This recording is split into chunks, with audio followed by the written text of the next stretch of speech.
ஞாபக சக்தி வரணும்னா என்ன பண்ணணும் தெரியுமா? நீங்க டெய்லி நைட் படுக்க போறீங்கல்ல, எல்லா வேலையும் முடிச்சுட்டு பெட்ல அப்படி படுக்க போறீங்கல்ல, அப்படி படுக்கிறதுக்கு முன்னால கொஞ்ச நேரம் உட்காந்து ஒரு 2 minutes உட்காந்து அன்னைக்கு காலையில இருந்து என்ன நடந்துச்சோ அதை அப்படியே ஒரு தடவை நினைச்சு பாருங்க. காலையில் எழுந்தோடனே மோட்டர் போடலன்னாங்க, அப்புறம் போய் மோட்டர் போட போனோம். மோட்டர் போட்டு கொஞ்ச நேரத்தில் கரண்ட் கட் ஆச்சு.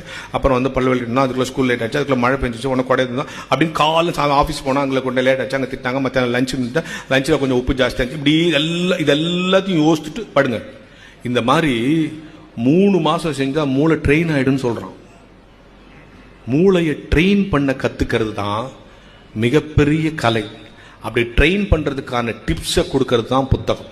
நீங்கள் எந்த புத்தகம் படித்தாலும் உங்கள் மூளை ட்ரெயின் ஆகும். அதுதான் உண்மை. உடம்பு நல்லா ஆகணும்னா எங்கே போகிறீங்க? ஜிம்முக்கு போகிறீங்க இல்லையா?